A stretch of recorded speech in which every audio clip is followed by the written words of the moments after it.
For months, the whispers were growing louder. Doctor Who was finished. Disney had walked away. The BBC had gone silent. And fans were left staring into a void, wondering if 60 years of history was about to collapse into nothing. But now, finally, the truth has been revealed. The BBC has spoken, and their message is as simple as it is dramatic. The TARDIS is going nowhere. Yes, after weeks of panic, after endless speculation, the BBC's chief content officer stood before the industry and confirmed it. Doctor Who will continue. But don't let that comforting statement fool you, because behind those carefully chosen words hides something even darker, something more uncertain than ever. Because while the BBC has promised the show's survival, they have not promised when it will return, or what form it will take. And that single omission has left the fandom more divided than ever before.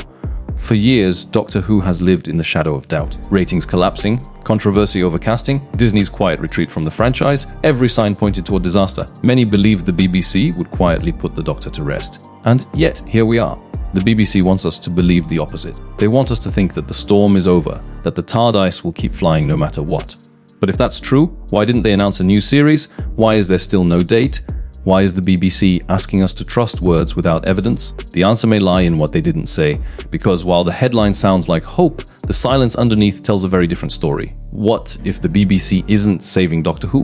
What if they're simply buying time? This is the real story. Not just that Doctor Who is alive, but the question of how much life it has left. And as we dig deeper, the truth about the show's fate is far stranger than the headline suggests. The BBC's confirmation should feel like a victory. But why does it feel so hollow? Because let's be honest, Doctor Who fans have been lied to before. We were told the timeless child would change everything forever. It did, but not in the way anyone hoped. We were told Disney would secure the global future of Doctor Who. Now, just one season later, Disney has quietly stepped back, leaving the BBC scrambling for a new partner. And now we're told the show is safe. But safe doesn't mean strong. Safe doesn't mean successful. Safe doesn't mean the same Doctor Who we once knew. Think about it. Why would the BBC make this announcement now? Why, after months of silence, do they suddenly speak? The answer might be the most revealing part of all, because pressure was building. Articles about collapse, rumors of cancellation, fan outrage flooding social media.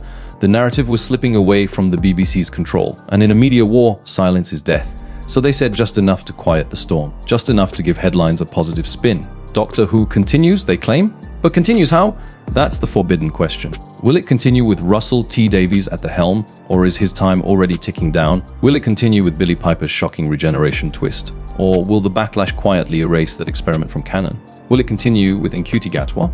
Or has the BBC already planned to generate him into someone new? These are the secrets no executive is ready to say out loud. Because the truth is this, the BBC confirmed Doctor Who's existence, not its identity. And that's what makes this more dangerous than outright cancellation. At least cancellation gives closure. But this is limbo, a kind of undead state where Doctor Who is alive in name only, while its body and soul remain in question. And you have to ask yourself what's more terrifying. Doctor Who ending forever, or Doctor Who continuing in a form that no longer resembles what we love? So let me ask you this, would you rather the BBC take the time to fix Doctor Who properly, even if it means years without new episodes? Or do you want the show back immediately, no matter the cost to its quality? Drop your thoughts in the comments. I want to know where you stand, because this fandom is split right down the middle. But here's the thing, whether you lean towards patience or urgency, the cracks in the BBC's plan reveal something that nobody is talking about yet.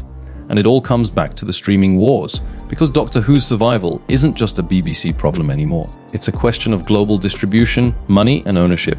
And what the BBC just confirmed may actually point to the show being handed off to a new streaming giant. And that's where this story takes a very unexpected turn. When the BBC confirmed Doctor Who's future, they left out the most important detail: who else will own it?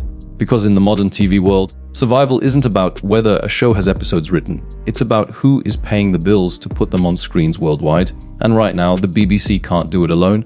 That's why insiders are whispering about the next big move: Doctor Who shifting homes in the streaming wars. Disney was supposed to be the savior. $1 billion platform, global reach, marketing muscle. And yet, in just one season, the cracks showed. Creative disagreements, sluggish subscriber growth, and behind the curtain, Disney realized what many feared: Doctor Who wasn't the easy global juggernaut they expected. So who's next? The rumors split into two camps. On one side, Netflix, the platform desperate to bolster its sci-fi lineup after losing Stranger Things momentum. For Netflix, Doctor Who isn't just a show, it's a ready-made brand with 60 years of history. Imagine every classic and modern episode in one binge-friendly library. For the first time ever, the entire timeline of the Doctor could exist in one place. On the other side, HBO Max, as it's now branded, Warner Bros. Discovery has been circling British properties, and Doctor Who could be its crown jewel. For them, it's prestige TV, a chance to stand alongside House of the Dragon and The Last of Us as a flagship set-fly series. Both sides have reasons to fight for the TARDIS, but both sides also have reasons to walk away. Because here's the harsh reality: streaming platforms don't want risk. They want guaranteed profit. And right now, Doctor Who is split between two identities: the nostalgic British classic and the controversial modern experiment. Will Netflix really gamble millions to revive a brand that fans say is on life support? Will HBO Max take on a series weighed down by lore so dense it scares off newcomers? Here's where the BBC's carefully worded confirmation makes sense. By saying the show is safe, they calm the fandom. But by leaving the details vague, they keep negotiations alive. They don't want to lock themselves into a story until the contract is signed. And that means, right now, Doctor Who's fate isn't in the hands of writers or even the BBC. It's in the hands of corporate giants deciding if the Doctor is worth the gamble. But here's the secret: the BBC doesn't want fans asking, what if both Netflix and HBO Max say no? What if Doctor Who becomes too expensive, too risky, too fractured to save? Because then, for the first time since 1963, Doctor Who's survival might depend on something unthinkable, shrinking back into a purely British-only broadcast. No international partner, no global presence. Just the BBC hoping the home audience is enough to keep the tarred eyes flying. And if that happens, it won't just change the show, it will change the fandom forever.